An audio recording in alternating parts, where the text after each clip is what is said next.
Bonsoir à toutes et tous, c'est Xavier, j'espère que vous allez toutes et tous très bien et on se retrouve comme d'habitude pour votre petite vidéo du week-end sur Pépitor TV.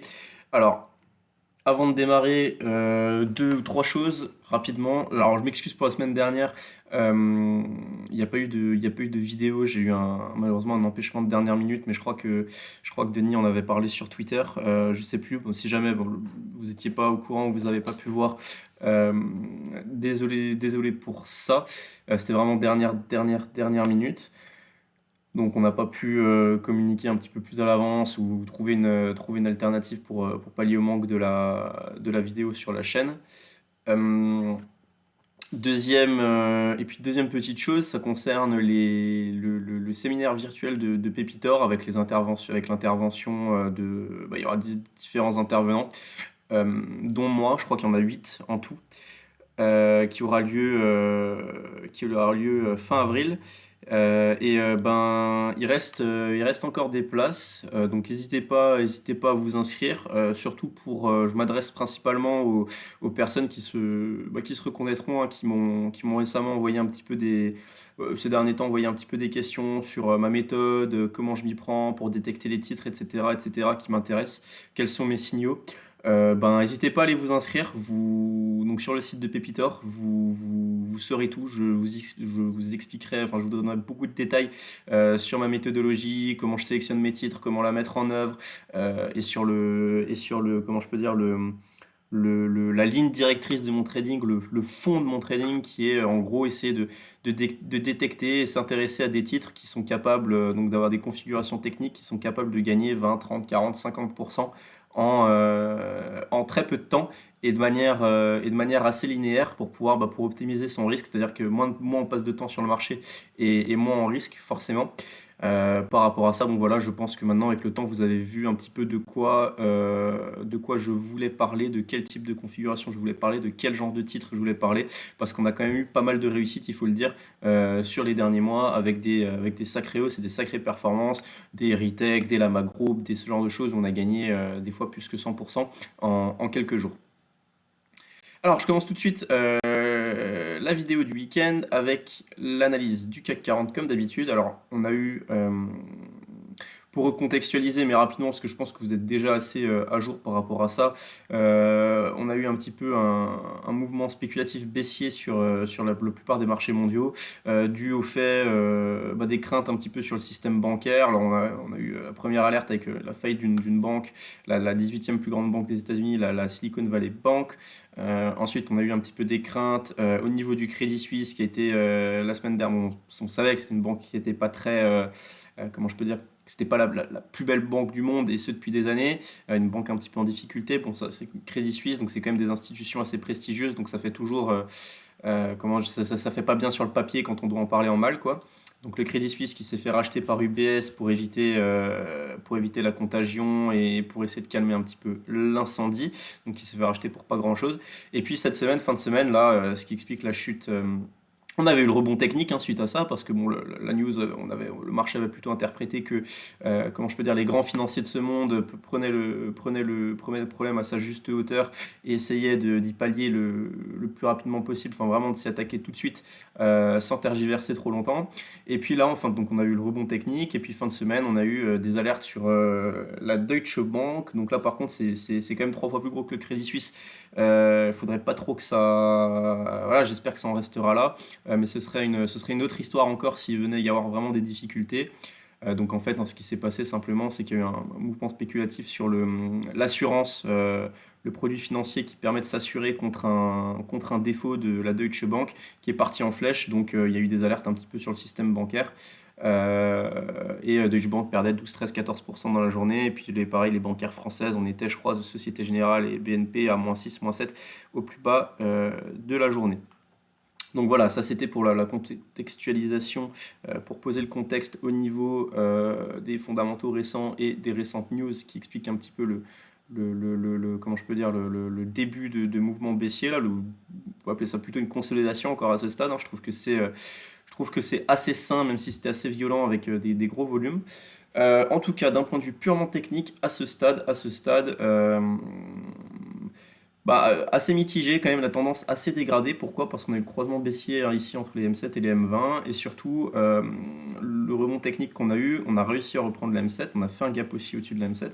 La M7 commence à se retourner à la hausse et là la journée de vendredi avec des volumes vraiment pas bons parce que déjà on repère la M7 à la baisse qui était à peine en train de se... Enfin, on retraverse à la baisse la M7, on revalide, on clôture sous la M7 qui était à peine en train de se retourner, et surtout on a un échec à proximité de la moyenne mobile 20 périodes, et vous savez que ce genre de configuration, que ce soit là dans le cas d'une baisse ou dans le cas d'une hausse avec des moyennes mobiles qui seraient orientées à l'inverse, c'est une configuration typique de non-croisement.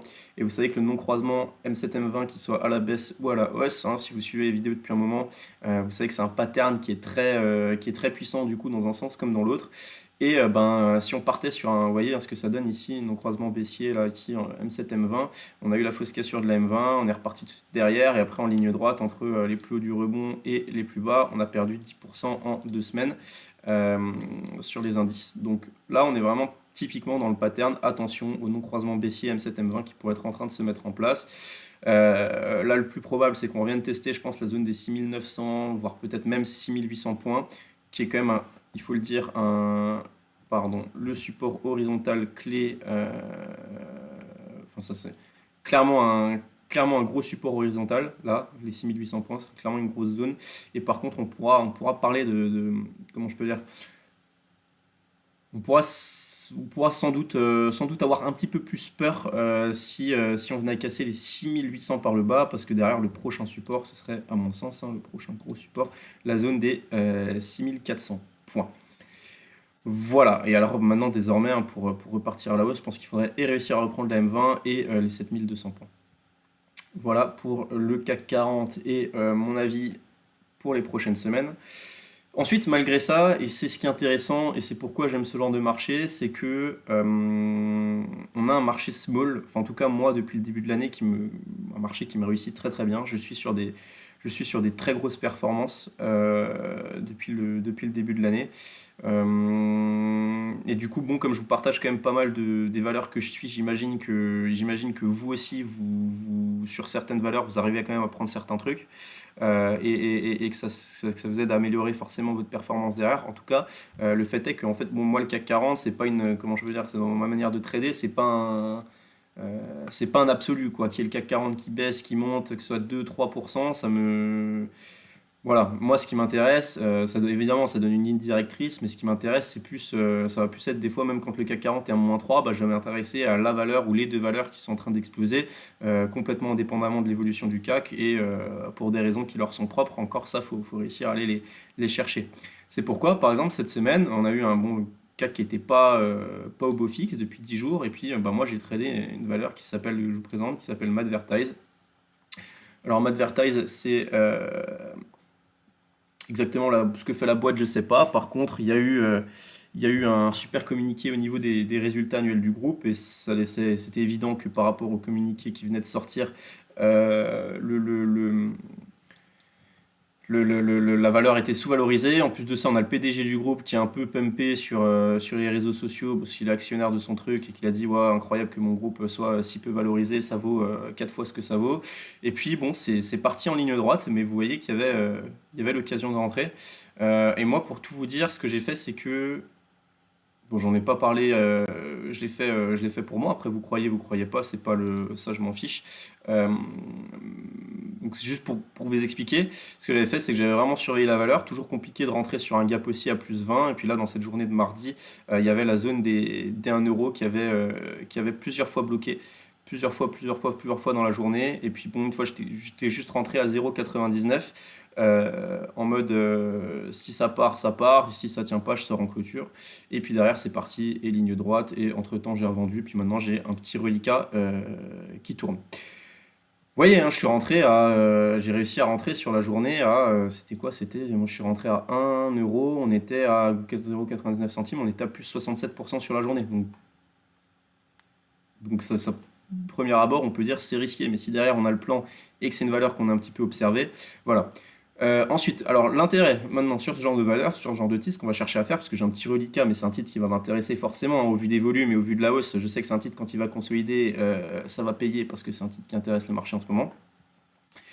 Première chose, c'est je vais attendre une réintégration des bandes de Bollinger et une touchette M7. Le jour où on s'approche de la moyenne mobile cette période, plus ou moins 5% hein, sur ce genre de titre, euh, c'est une zone qui va m'intéresser. Si je me mets par exemple en UT 4 heures, parce que là en UT 1 heure on voit pas trop, mais en UT 4 heures peut-être pour trouver une première zone où c'est un petit peu bloqué, on se rend compte on a la zone des 1,20€. Donc là on est quand même assez loin de la zone des 1,20€, et par contre maintenant on peut peut-être parler de la zone là des 1,55€. 1,55€ qui avait bloqué ici, sur laquelle on avait fait un pullback sur un throwback sur cette bougie, et que derrière on avait réussi à repartir. Donc si je me mets en unité jour, je repère là sur une unité plus courte un point qui peut m'intéresser, en l'occurrence les 1,50, 1,55 on a dit. Hein. Et ben les 1,55 c'est probable que là, mardi, mercredi, la moyenne mobile 7 jours soit à ce niveau-là, et puis si on n'est pas reparti encore en ligne droite et qu'on veut un petit peu consolider, c'est très probable que ce soit une zone qui intéresse. Donc les 1,55€, on se le note, ou touchette MM7 en fonction de comment ça avance. Ensuite d'un point de vue, alors, d'un point de vue hebdo, on n'est pas loin de péter, si on dézoome un petit peu, on voit pas très très bien sur cette vue-là, mais en tout cas, bon, on a un graphique qui théoriquement aurait vraiment du potentiel si c'est une valeur qui voulait être en mode recovery. Ça me fait chier qu'on ne voie pas trop bien. Tant pis, mais en tout cas les plus hauts, si on se met, ou sinon si on se met peut-être en mensuel, on le verra un petit peu mieux. Vous voyez, hein, là on est sur une zone de résistance, les 2€. Si les 2€ cassent, on pourra viser les 2,64€, 2,65€, qui serait là, le prochain gros palier. Et puis derrière, après, il y aurait plus grand chose. C'est vraiment un titre, je sais pas, c'est vraiment, ils ont sorti d'excellents résultats, donc c'est très probable que le titre comment dire, se revalorise là au fil des prochaines semaines, au fil des prochains mois, si le marché suit. En tout cas, les volumes témoignent dans ce sens pour l'instant. Voilà pour MetaVersailles. Clarkson, alors Clarkson, nous on trade le titre, hein, on avait annoncé là depuis pareil, news, on avait vraiment des gros volumes, donc le signal, on avait réintégré la valeur dans la liste, et puis derrière on avait suivi, on avait payé là aux alentours des 1,60€, on a eu le non-croisement aussi M7 M20, vous voyez, magnifique.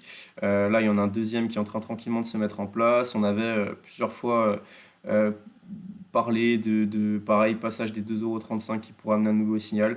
Donc c'est superbe. En plus d'un point de vue hebdo, on n'est pas loin d'une. Voilà, on est sur une résistance, là aux alentours des 2,80€. Si on passe les 2,80€, on peut clairement derrière repartir sur les plus hauts récents, je pense. Attention, en hebdo tout de même, je trouve que ça manque un petit peu de volume. Par contre, la tendance reste très haussière, que ce soit daily ou hebdo. Vous voyez, hebdo, on a réussi de nous voir passer au-dessus des bandes de Bollinger, à les tenir. On a toujours des volumes qui sont en augmentation. On a le croisement M7 M20, on a tout qui dit Clarkson a encore envie de up. Et ça ne m'étonnerait pas au vu de la dernière news qu'ils ont sortie. My Hotel Match. Alors, My Hotel Match, c'est une petite valeur très spéculative. Attention, il n'y a pas beaucoup de volume. Je me permettrait très peu probablement de parler de ça sur Twitter, sauf si il y a des gros volumes pour moi, enfin supérieurs à 300 000 euros, admettons 300-400 000 euros. Je pense que c'est des volumes suffisants. En tout cas, on a une super configuration de non-croisement aussi M7 M20 à jouer, avec un très bon ratio gain-risque, avec une invalidation là à mettre sous les 0,27. C'est vraiment un titre que je vais surveiller la semaine prochaine. Et pour jouer derrière un retour sur les plus hauts, 0,35. Et puis après, le principe du non-croisement haussier, c'est continuité d'un mouvement haussier déjà initié. Donc c'est de faire un plus bas précédent plus haut que le précédent plus bas, et derrière un nouveau plus haut précédent enfin plus haut que le précédent plus haut. Donc le premier objectif, ça va être un retour sur 0,35 et derrière peut-être viser la zone des 0,45 comme ça à la louche. Pardon. Alors, Sanofi, magnifique. On en a parlé sur Twitter cette semaine. Là, on avait une congestion au niveau des 90,50 €. On a eu le signal, on a eu une partie du signal mardi. On a tenté une mèche. Je crois que j'en ai parlé sur Twitter. On a eu la confirmation mercredi avec enfin une belle bougie et on finit au plus haut de la journée. Alors qu'on avait beaucoup méché les journées précédentes. Donc ça, c'est souvent un signe. Et derrière, on a eu la bonne news. La bonne news, le gap haussier au-dessus de la résistance des 93 euros, la continuité, et puis on gagne depuis le trade qu'on a donné donc sur une valeur comme Sanofi. Encore une fois, c'est Sanofi, quoi. C'est vraiment du bon père de famille. Et vous voyez, c'est tout l'intérêt de mon trading. Voilà, c'est un trade, on va prendre. C'est une valeur comme Sanofi qui est théoriquement plus risqué si on compare évidemment à des small caps, hein, il y a beaucoup moins de volatilité, même s'il peut y avoir des journées où. Et justement, on s'intéresse à la configuration technique qui en plus derrière est couplée d'une news, donc on a un petit peu de, je ne sais pas si on peut appeler ça de la chance parce que souvent les éléments sont liés entre eux, c'est-à-dire vous avez le signal technique et comme par hasard vous avez la news derrière qui arrive. Euh, En tout cas, voilà, un titre comme Sanofi, c'est vraiment le cœur de mon trading, le but de mon trading, voilà, ça va être un titre euh, où je vais me laisser porter en ligne droite sur 3-4 journées. Je ne veux pas avoir à me poser de questions parce que ça n'arrête pas de monter. En ligne droite, il n'y a pas de consolidation trop forte intraday. Et je vais prendre voilà, 7% 15 plus 7% en 3 jours sur un titre comme Sanofi. Ben, que demande le peuple?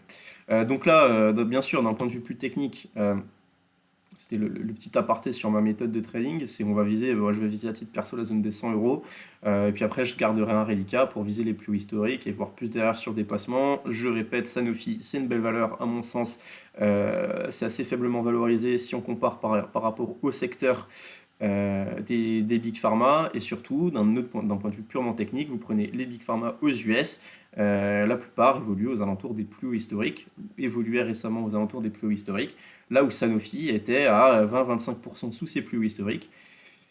Donc, on pouvait se dire, c'est bizarre, je ne vois pas d'éléments qui expliquent la telle sous-performance de Sanofi, ça va finir à un moment ou à un autre. Je veux dire, il n'y a pas eu de. C'est pas comme s'il avait publié des mauvais résultats ou voilà, et qui expliquait ça. Et du coup, ben, Sanofi, forcément, c'est un titre, on se le garde, on sait que il peut à un moment ou à un autre avoir une revalorisation.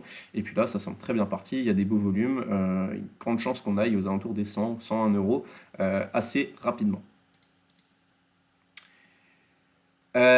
Série 9 assez compliqué, ça, enfin, pas beaucoup de volume, c'est à trader, c'est compliqué. En swing, j'ai un peu du mal sur ce genre de titre quand il n'y a pas de volume parce que le problème c'est que le moindre vendeur et ça fait mal. En tout cas, il y a une belle oblique comme on peut le voir.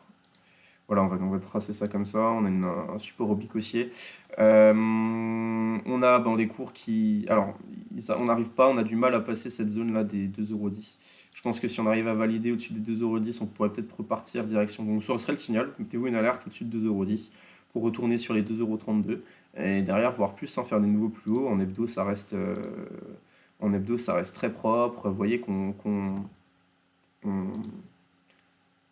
on congestionne sous de la très très très très grosse résistance hebdo. Et si on passe ça, bah derrière on souffre des gros potentiels 3,80, 2,90. Ce seraient les deux premières zones que je suivrais à titre personnel. Et ça demande pas grand-chose. On a encore testé une fois cette semaine. Manque vraiment pas grand-chose sur série 9 pour réussir à exploser cette grosse résistance à la hausse. Donc le vrai signal hebdo, ce sera au-dessus de 2,20 € en clôture hebdo.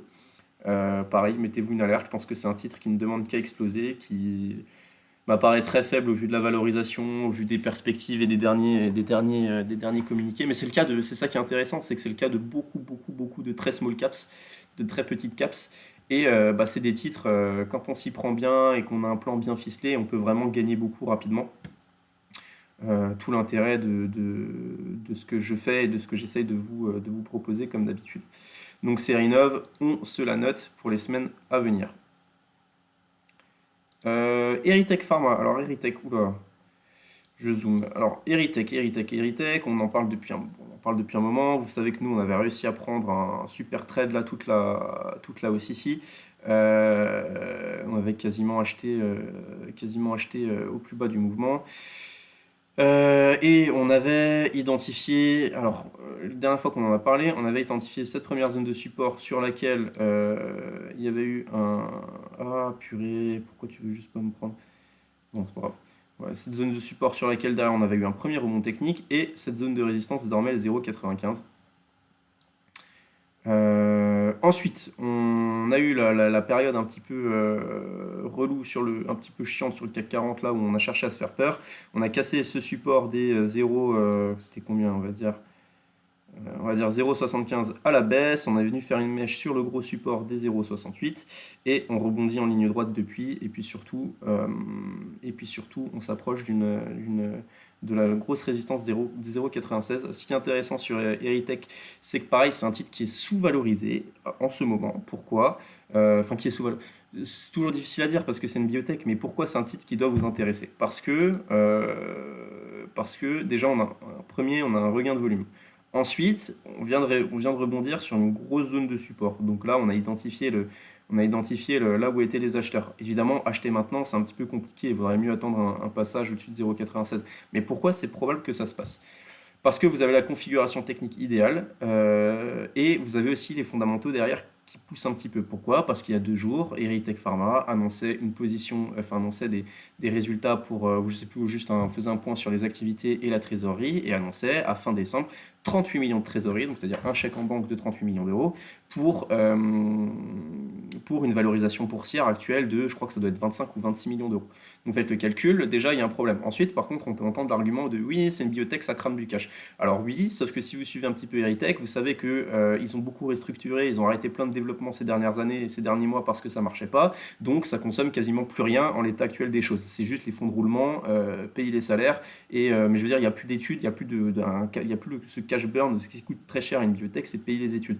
Et ce cash burn, là, en ce moment, il est absent sur Eritech. Donc c'est un titre qui, en plus, intéresse, parce que si vous regardez, vous suivez un petit peu le titre en journalier, vous vous rendez compte, des fois, vous savez pas pourquoi, boum, il y a un ATP de 100 000 titres.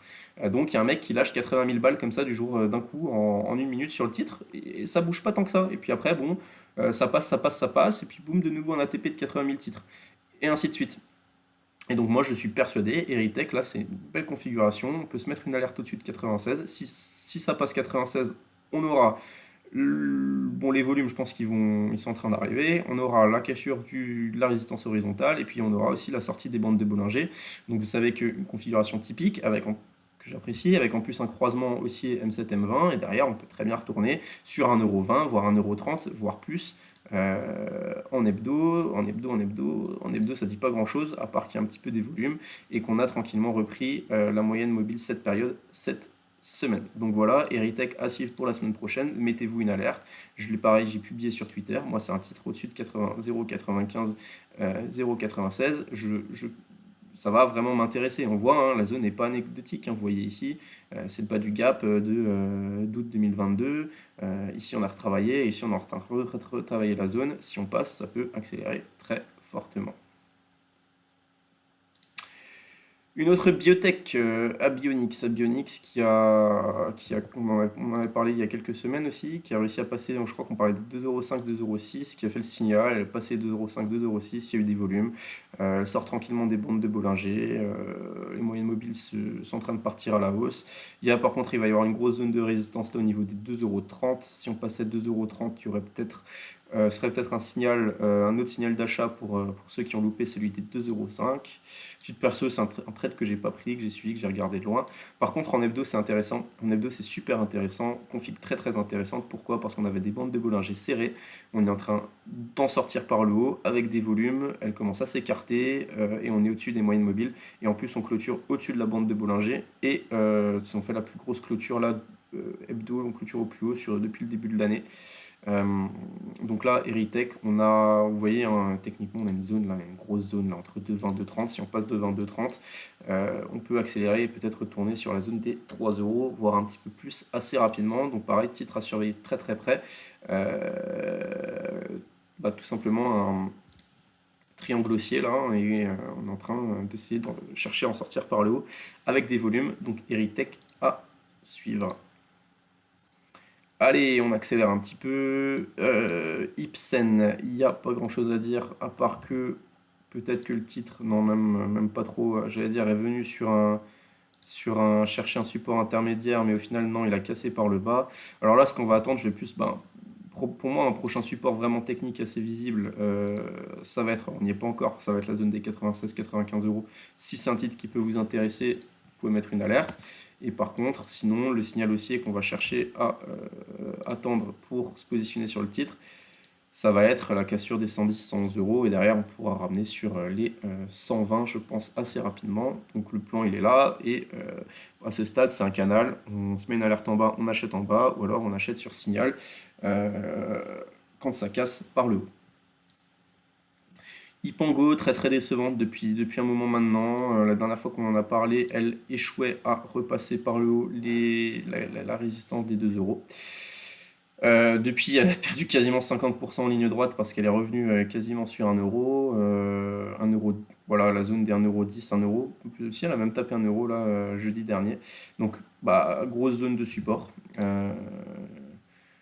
Alors là, la tendance est très baissière à court terme, mais vous voyez qu'on est, comment je peux dire, qu'on est sur une superbe zone. Donc, bah, vous avez un ratio gain-risque qui est super intéressant. Après, attention, parce que je sais pas, il y a eu, je connais pas excessivement bien le dossier fondamentalement parlant. Il y a eu pas mal de spéculations sur des news potentielles, ce qui avait fait tous les mouvements qu'on avait tradés ici. Euh, Par contre, à ce stade, je sais pas maintenant, je sais pas ce qu'il en est de ça. J'avoue pas. Voilà, le titre perd sa tendance haussière. Je vais pas m'acharner dessus, je vais passer à autre chose. Donc c'est pour tout vous dire, ça fait un bon mois et demi que j'ai pas trop suivi le titre en détail. En tout cas, d'un point de vue purement technique, on est de retour sur une grosse zone de support. Et c'est assez évident que ça devrait réagir sur cette zone-là. Après, pour avoir des réactions autres que du simple rebond technique de quelques minutes, quelques heures, il faudra attendre un petit peu que si on tient cette zone-là, que la moyenne mobile, cette période stabilise, qu'on arrive à la repasser par le haut et que derrière, on arrive à la reprendre et à viser un rebond peut-être direction des 1,50 €. Par contre, vous voyez là, on a un très bon exemple aussi de non-croisement baissier. Un petit peu comme je vous ai montré sur le CAC 40 tout à l'heure, on n'arrive pas à repasser cette moyenne mobile 20 qui bloque. En même temps, c'est la M20 qui bloque et en même temps, vous avez la résistance horizontale. Et derrière, on a ce non-croisement baissier. Et comme à la baisse ou comme à la hausse, nous c'est typiquement le genre de mouvement qu'on va chercher à prendre à la hausse. Et vous voyez, à la baisse, ça fonctionne pareil. Vous avez 5-6 bougies de suite en ligne droite de baisse et ça fonctionne quoi. Et c'est vraiment le centre de mon trading, ce que j'essaierai de vous proposer pendant mon intervention au séminaire virtuel, vous expliquer les configs, comment on traite ça évidemment à la hausse et comment on essaie de les détecter, comment on essaie de mettre les probabilités de son côté au niveau de la détection des valeurs pour trouver ce genre de configuration. LVMH, la boussole du CAC 40, le thermomètre du CAC 40, toujours en range. La zone des 780 qui a bien tenu. Si la zone des 780 casse, on pourra viser la zone des 740.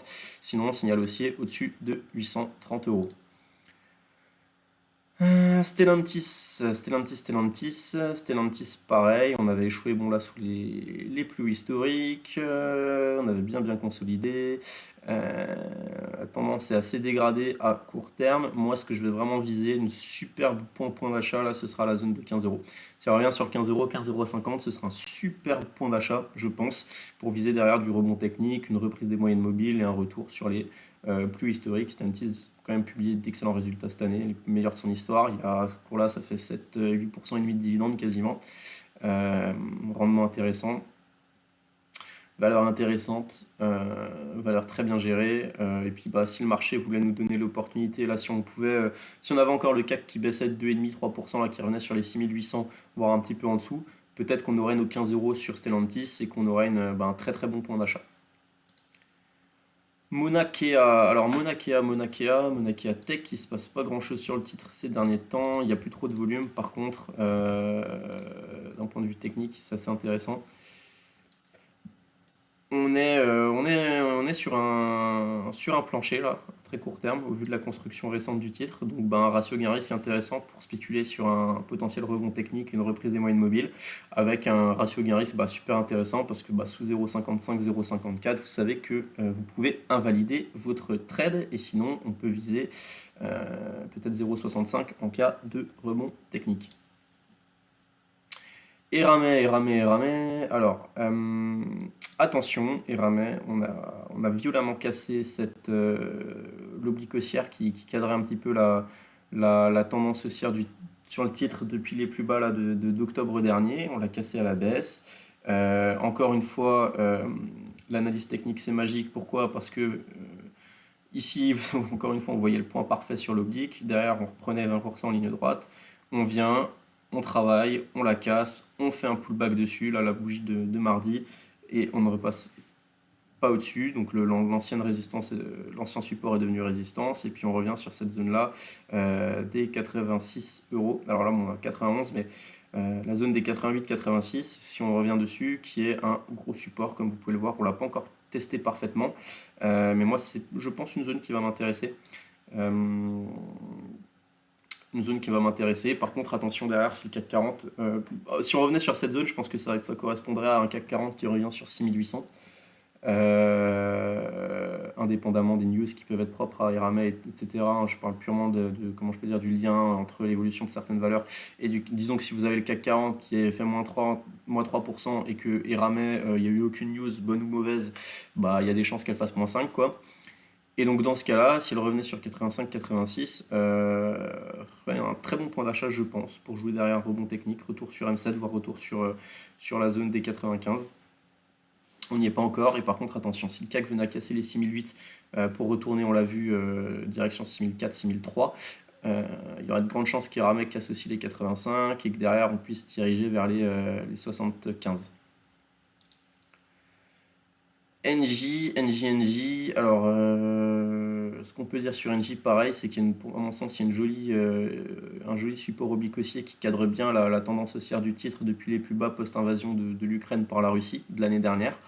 Donc deux choses l'une. Après, à très court terme, on a une vraie zone horizontale ici sur les 13,20 €. Elle a pas rebondi n'importe où, NJ. 13,20 €, 13,10 €. Donc théoriquement, si on revient là dans les prochains jours sur cette zone-là, 13 €, 13,20 €, 13,30 € et qu'en plus ça correspond au support oblique haussier, on aurait un très beau point d'achat sur un titre qui n'est pas excessivement spéculatif, qui est de qualité et qui offre un rendement de un peu plus de 10%, un peu plus de 10% à ces niveaux parce qu'ils vont détacher en mai un dividende de 1,60 € pour vous voyez, pour un cours là actuellement de 1,35. Donc vous avez un rendement à ce stade de quasiment 12% sur NJ. Voilà. Et puis derrière, l'intérêt d'attendre peut-être la zone des 3,20 €, c'est que vous avez un ratio gain-risque très très intéressant. Pourquoi? Parce que si vous savez que si on casse les 13 € à très court terme, ça pue sur NJ. Allez, on accélère. XFAB, pas grand chose à dire. On a rebondi, on est venu fermer le gap. Oh purée. On est venu fermer le gap là sur les 8,22 €, plus support horizontal, on a rebondi dessus, donc on a construit un petit support. Attention, moyenne mobile, vous voyez, là on a une moyenne mobile très haussière, et là la M20 qui commence un petit peu à stabiliser, voire même à s'orienter un peu à la baisse. On est en dessous. Alors là, on avait clairement eu le signal de sortie. C'était la cassure de la même 20, je crois qu'on en avait peut-être parlé en vidéo. Donc si vous étiez dans le trend depuis, nous on avait suivi la valeur ici, on a parlé du point des 7,20 €. Si vous avez suivi le trade, ben là théoriquement vous êtes sorti à 8,70 €, 8,80 €, et puis maintenant on attend d'avoir un nouveau signal d'achat qui ne serait autre que les 9 €, la cassure des 9,15 € à la hausse. Sinon, pour jouer du rebond technique, 8,20 € c'est bien. Et si on venait à casser, on pourrait peut-être s'attendre à ce qu'on revienne sur 7,80 €, voire 7,50 € en cas d'excès baissier. Atos, un petit peu décevante ces dernières semaines. Elle a pris bien cher. Je ne sais pas si on peut encore parler de canal haussier. Par contre, ce qui est sûr, c'est que on avait une zone là qui a tenu la zone des 12,60 €, on voit, on a méché. Alors si on extrapole un petit peu, on peut dire que la mèche c'est quasiment faite sur le support oblique haussier qu'on avait identifié. Par contre, ce qui est super dommage, c'est qu'on soit pas venu fermer le gap. Là, ici, vous voyez, il y a un gap là au niveau de mon point noir, la bougie du 15 février, le gap baissier. C'est dommage. Pour faire les choses proprement, on aurait pu y aller. Attention, dégradation quand même de la tendance sur le titre. On a le croisement baissier M7 M20, on est bien sous la M20 maintenant, on est sous la M7. Ça manque un petit peu de jus. Après en hebdo, peut-être jouer un rebond sur la M20 qu'on n'a pas testé sur 11,60 €. Si on 11,60 €, j'abuse un peu, on est loin quand même. Mais peut-être regarder ce que ça dit si on retourne sur la MM20 hebdo. Et puis sinon, très bon point d'achat, je pense, voilà, ça correspondrait à un retour encore une fois sur 11,80 €, 11,90 € pour venir fermer le gap. On n'a pas fait les choses proprement lundi dernier, c'est dommage. Puis sinon, signal d'achat. Alors là, je vois pas dans les conditions actuelles. Peut-être si on venait à reprendre la zone des 14 € à la hausse, on aura un signal d'achat en reprenant les mêmes 20. Euh, pour l'instant, on n'y est pas. Donc, pour l'instant, le plus probable, c'est quand même qu'on vienne tester les 12 euros, voire 11,80 €. Avenir Télécom. Alors, Avenir Télécom, super configuration de non-croisement haussier entre la M7 et la M20. Et autre chose qui est très intéressante, c'est quand même globalement, depuis un moment, il y a des super volumes. Et là, on a une vraie, on a une superbe figure, quoi. On a une vraie congestion, c'est magnifique. On a une vraie congestion entre support oblique ici, haussier ici. On avait une première zone, les 0,30, 35, 36 ici, on a réussi à les passer à la hausse. On s'est arrêté pas n'importe où, on s'est arrêté sur 0,39. Vous voyez, hein, c'est une zone qui bloque bien. Si on passe les 0,39 à la hausse, on aura un nouveau gros signal sur Avenir Télécom. Euh, et on pourra parler d'un non-croisement haussier qui réussit. Par contre, à contrario, je me dis dans ce genre de configuration, donc là on voit le non-croisement haussier, par contre, peut-être probable aussi qu'on échoue quand même à ce stade sur cette zone-là, parce que vous voyez que si on trace la figure au plus loin, on se rend compte qu'elle arrive peut-être pas encore à maturité. Donc là, en fait, il y a deux options pour regarder le graphique là en ce moment. C'est soit on peut s'intéresser juste la configuration des moyennes mobiles qui est excellente, mais on peut nuancer avec une figure technique qui est très propre et qui n'arrive pas encore à maturité. Donc ça, c'est un titre. Que le non-croisement haussier se réalise maintenant ou pas, vous avez au cas où le signal au-dessus de 0,38, 0,39. Sinon, c'est un titre à surveiller parce que là, en cas de retour sur support, c'est tellement propre que c'est quand même très probable que ça tienne et que ça réagisse. Et derrière, on pourra reviser la cassure des 0,39. Surtout qu'en hebdo, voilà, si vous me suivez un petit peu et que vous commencez à me connaître maintenant, vous savez que là, en hebdo, on a une configuration qui dit quand même, qui dit quand même des termes assez intéressants. Bande de Bollinger très très serrée, croisement aussi M7 M20, des gros volumes, sortie des bandes par le haut, des bandes qui s'écartent. Voilà, il y a de quoi faire. Et en hebdo, prochaine résistance sera la zone des 0,72. Donc vous voyez 0,71. Donc vous voyez que ça laisse apparaître un joli potentiel. Ensuite, on accélère un petit peu. Renault qui tient sa superbe support oblique haussier.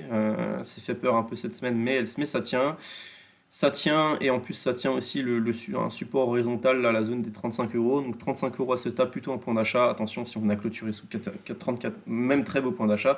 Attention, si les indices venaient à vouloir consolider un petit peu plus fort et qu'on venait à passer sous 34,80, 34,70 pour Renault, invalidation s'il vous plaît du scénario.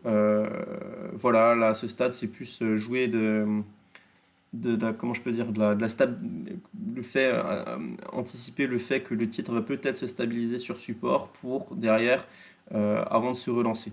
Là, on est vraiment dans de l'anticipation, il n'y a aucun signal, c'est juste on achète un support parce qu'on a un ratio gain-risque intéressant, mais à ce stade, évidemment, c'est extrêmement peu probable que d'un coup la valeur se mette à repartir et gagne 10-15% en ligne droite. Là, ça va être du petit rebond technique, de la petite congestion voilà, on va passer de 35 à 36, 36, 10, on va gagner 2%. 2% et demi, mais pas plus. Il faudra le signal peut-être pour aller voir un petit peu plus haut. C'est si on arrivait à casser par le haut de nouveau les 37 euros, et là on pourrait se diriger vers un test de la MM20 qui désormais est baissière. Donc il y aura quand même pas mal d'éléments à repasser la hausse avant de se dire on va retrouver les plus hauts. Et c'est très très dommage parce que comme pareil le cas de Vallourec dont on parlait un petit peu plus tard, on était quand même sur un titre qui était en train de réaliser un super breakout hebdomadaire, et on peut parler peut-être à ce stade de fausse cassure, et on remet la vraie cassure peut-être à plus tard tout simplement. Et c'est assez dommage. Alors, je vais pas épiloguer 15 ans, Parrot, c'est une valeur, bon, il n'y a pas grand-chose à dire, moi c'est une valeur qui m'intéresse pas trop. Pourquoi? Parce qu'il n'y a pas de volume, c'est 30 000 euros échangés par jour. Par contre, c'est juste pour montrer d'un point de vue technique, en dézoomant un petit peu, la magnifique oblique, support oblique haussier qu'on a travaillé, et puis bah là on est dessus quoi. Donc peut-être que ça peut en intéresser certains d'entre vous. Moi pas, il n'y a vraiment pas assez de volume, mais si vous c'est des volumes qui vous conviennent pour prendre position, pourquoi pas. Pareil en hebdo, on le voit très très bien ce, ce support oblique haussier qui est vraiment magnifique et on est quasiment dessus.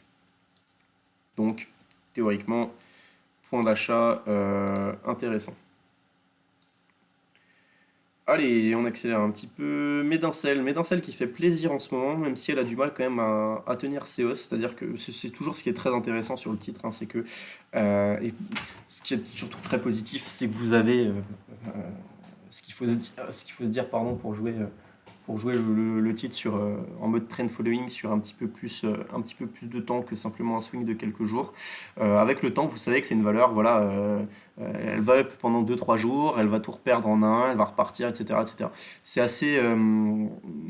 C'est un cas différent de parfois certaines petites small caps dont je vous parle, et là où l'idée c'est juste de rester 3 4 jours et de prendre vraiment vraiment une grosse performance. Mais d'un seul, c'est un petit peu plus compliqué, elle est un petit peu plus, pas erratique, mais un petit peu plus, comment je peux dire, c'est un petit peu moins droit quand elle part, c'est-à-dire elle part vite dans tous les sens, c'est un petit peu plus liquide aussi forcément. En tout cas, ce qui est super intéressant sur le titre, c'est que globalement, bon, la tendance haussière, elle est vraiment indéniable et elle est très bien orientée à la hausse. C'est un titre sur lequel ça spécule sur des nouvelles, sur des nouvelles qui vont arriver là, au mois d'avril théoriquement au maximum. On a une deadline, c'est fin avril.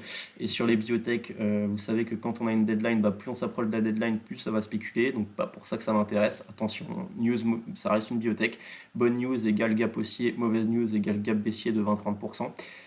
Mais ce qui va nous intéresser, enfin ce qui moi m'a intéressé, c'est surtout la spéculation. J'estime qu'il y a encore assez de temps sur le titre pour pouvoir le garder en swing. Peut-être que dans une dizaine de jours, je réfléchirai autrement. En tout cas, purement technique, vous voyez que c'est très très haussier. Et ce qui est super intéressant et qui donne quand même des bons signes sur l'évolution pour la suite, c'est que on fait des gros pics. Par exemple, la journée de mardi 14 mars, là, où on prend un 9%, on fait 12% au plus haut, avec des gros gros volumes. Et puis derrière, vous avez les consolidations qui se font dans des volumes beaucoup moindres. Là, c'est pareil, on a fait une super journée mardi, gros volume. Et puis derrière, consolidation, des volumes beaucoup moindres. Donc, et en plus, là, on tient pile poil la même 20. Enfin, il y a tout qui est. Il y a tout qui est. Le temps est vraiment beau sur Médincelle. Ensuite, d'un point de vue hebdomadaire, vous voyez que pour l'instant ça mèche encore, mais il y a des volumes.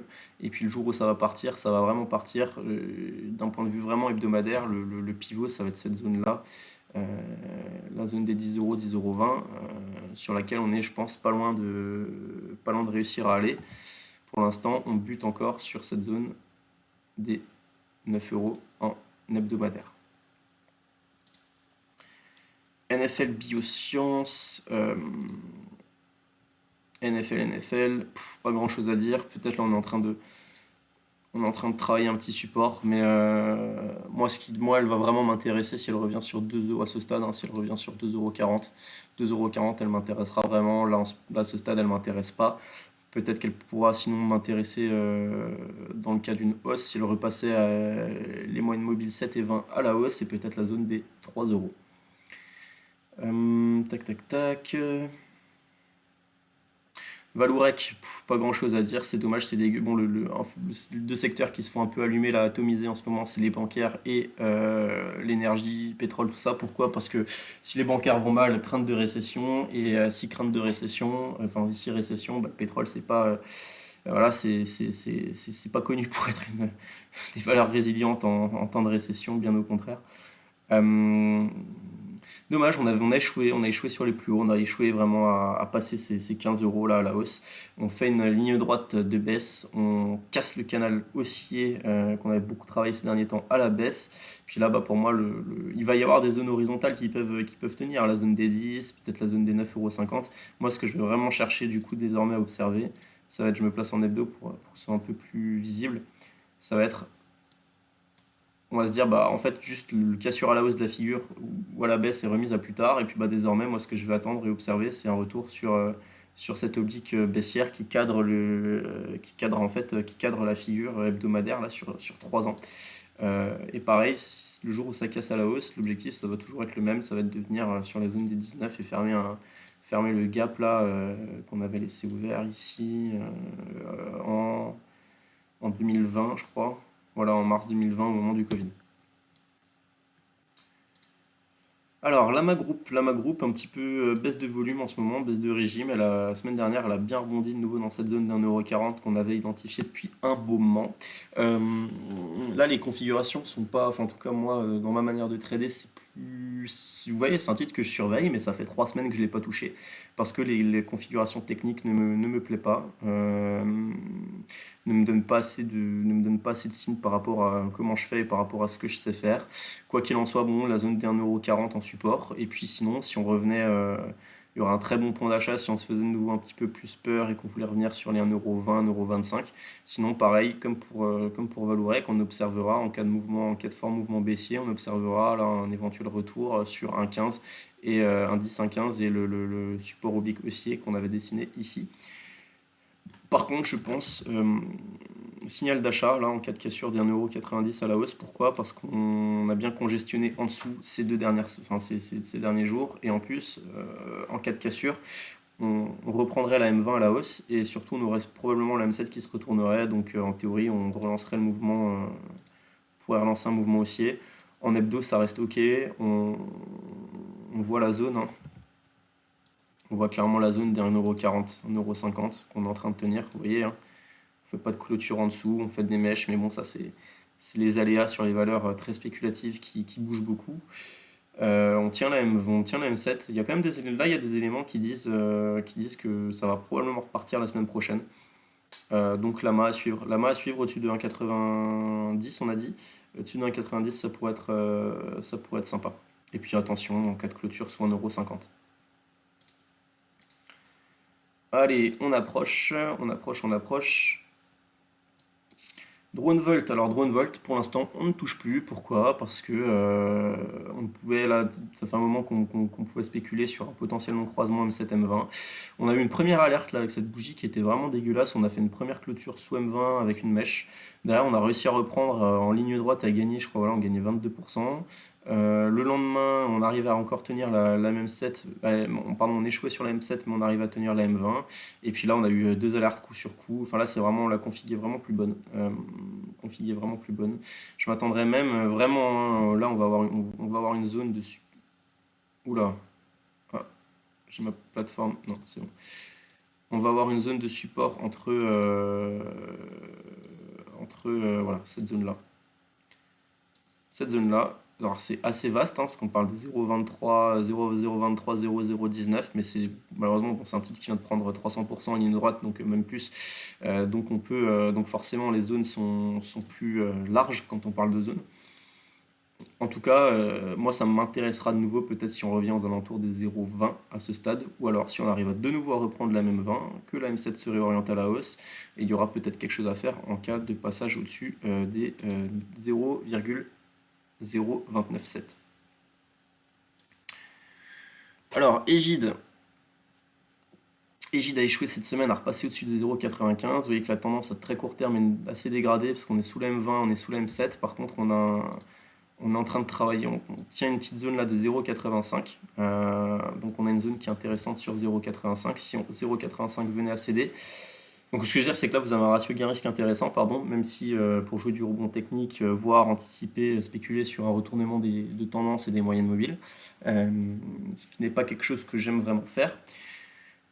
Par contre, donc vous avez les ratios gain-risque qui est intéressant. Par contre, si on a cassé par le bas, derrière, on pourrait peut-être viser, il y aurait une grosse zone, une très très grosse zone aux alentours des 0,76 que je payerais sans aucun souci. Je suis le titre de très près. C'est vraiment une boîte qui m'intéresse pour l'année 2023, avec un peu la reprise du secteur armement tout simplement.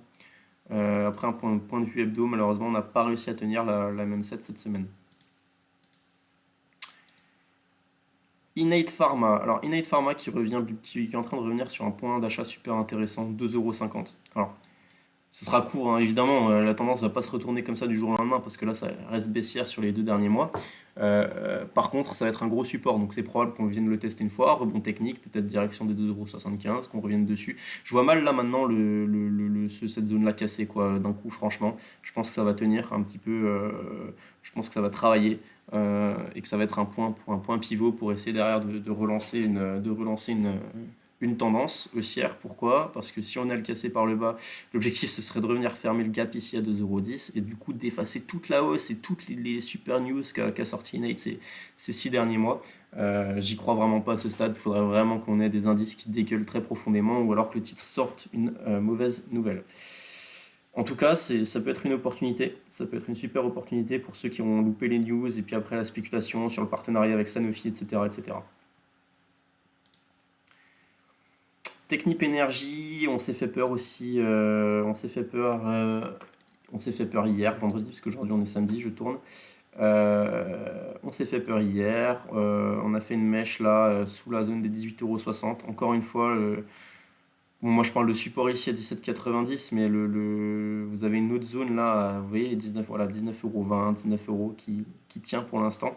Attention cependant, parce qu'on vient quand même clôturer, on fait une vilaine bougie avec un peu des volumes, quand même un peu des volumes, et on clôture quand même sous la M7 et sous la M20 d'un coup.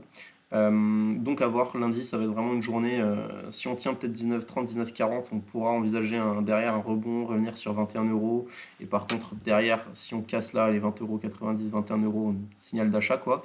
Par contre si on ne tient pas ces 19 € début de semaine prochaine, de très grandes chances qu'on revienne peut-être tester les 17,80. Rexel, un petit peu le... Alors là par contre c'est intéressant, j'en ai parlé sur Twitter. Rexel, c'est quand même une belle valeur, qui est une grosse tendance haussière depuis le début de l'année, qui était sur ses plus hauts historiques. Donc une super valeur vous voyez, hein, en trend following. Et là, elle s'est pas arrêtée n'importe où. Là, il y a vraiment un super point d'achat, avec bon, super point d'achat, mais rien ne dit que ça va tenir, hein. C'est juste vraiment le niveau de support.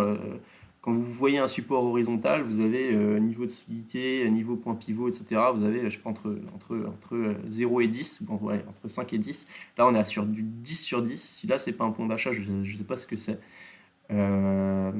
Si les indices se font peur, c'est probable, je pense, de faire une mèche direction 19,30 €, 19,40 €. Par contre, on vient de perdre quand même 20% en ligne droite sur un titre comme Rexel. On est revenu vraiment sur là on est vraiment sur une super zone d'achat quoi.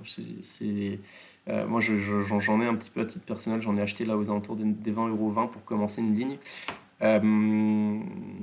Voilà, c'est déjà d'un point de vue daily, vous êtes sur un gros support horizontal. Le problème, c'est que pareil, c'est que maintenant les indicateurs sont dégradés, forcément. Forcément. Par contre, c'est vraiment ce qui compte là, c'est le point pivot. Et en fait, l'idée d'acheter ça, ça va être de se dire, c'est on ne prend pas de risque. On commence à acheter ce point-là. Par contre, ce qui est très probable que ça se passe là maintenant, c'est un peu comme je vous ai expliqué sur Technip et sur Innate, c'est qu'on est sur une tendance baissière qui est quand même marquée à court terme.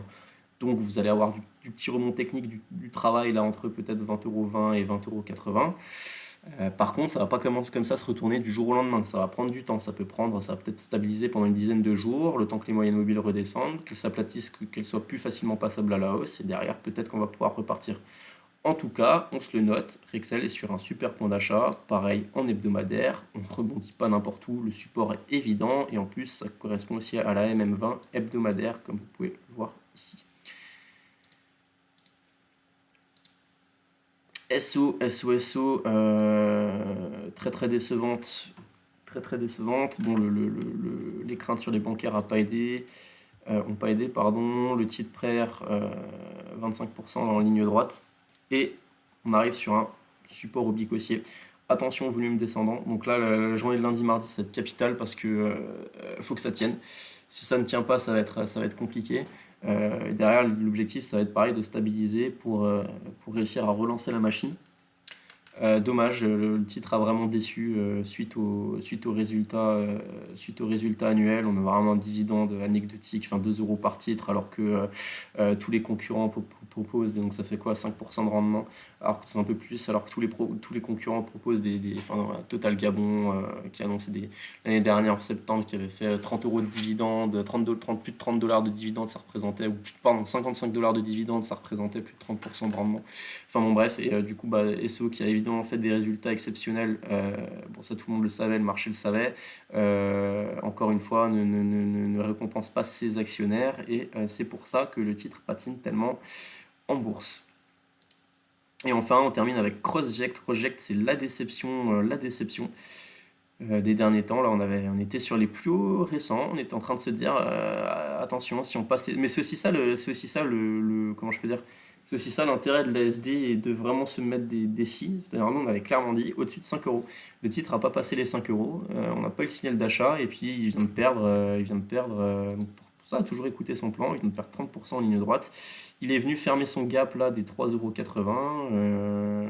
Gap haussier suite à news de je sais plus trop quoi. Je sais pas. Il y a vraiment des gros volumes sortants là. Donc, il a dû. J'ai pas suivi le dossier fondamentalement. Je sais pas s'il y a eu une news.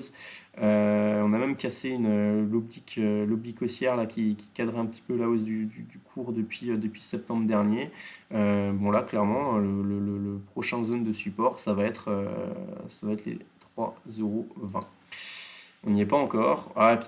On n'y est pas encore. Là, on est sur la zone des 3,50 €. Si les 3,50 € ne tiennent pas, c'est 3,20 €.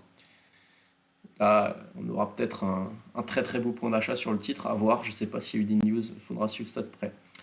Voilà, terminé pour cette semaine. Vidéo, il y avait pas mal de choses à dire, pas mal de titres à analyser, sachant que je n'ai pas fait de vidéo la semaine dernière, je me permets d'en faire une un petit peu plus longue. On est à combien? Ouais, 5 ans, ouais, quasiment 1 heure de vidéo, c'est beaucoup. J'espère que ça vous aura plu. N'hésitez pas, comme d'habitude, à partager, à mettre un petit like, tout ça, tout ça. Un petit commentaire aussi, ça fait toujours plaisir de vous lire. Et puis, n'hésitez pas à vous inscrire à mon intervention pour le séminaire en ligne de Pépitor si ce que je peux vous raconter, rentrer un petit peu plus dans les détails, peut vous aider. Surtout que vous pourrez aussi poser vos questions. N'hésitez pas, c'est gagnant-gagnant pour tout le monde. Voilà, voilà, bon week-end à tous, à la semaine prochaine sur YouTube et toujours sur Twitter. Ciao, ciao, bon week-end.